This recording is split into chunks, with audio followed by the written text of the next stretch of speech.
Ang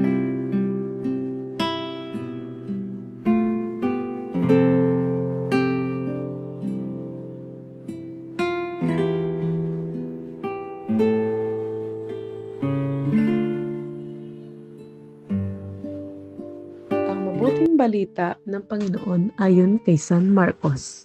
Isang araw, nang mamahinga na paraan sa Jesus at ang kanyang mga alagad sa tabi ng triguhan.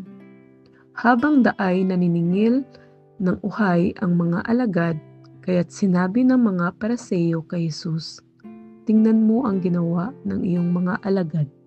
Bawal iyan kung araw ng pamamahinga."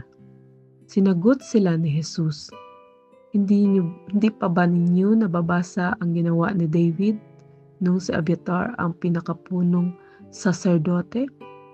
Nang siya at ang kanyang mga kasama'y magutom at walang makain.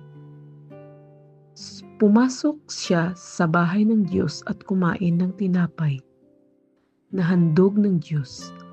Ayon sa kautusan ng mga saserdote, lamang ang may karapatang kumain yun. Ngunit kinain iyon ni David at binigyan pa ang kanyang mga kasama. Sinabi pa ni Jesus, itinakda ang araw ng pamamahinga para sa kabutihan ng tao. Hindi inilikha ang tao para sa araw ng pamamahinga. Kaya't maging ang araw ng pamamahinga ay nasa ilalim ng kapangyarihan ng anak ng tao.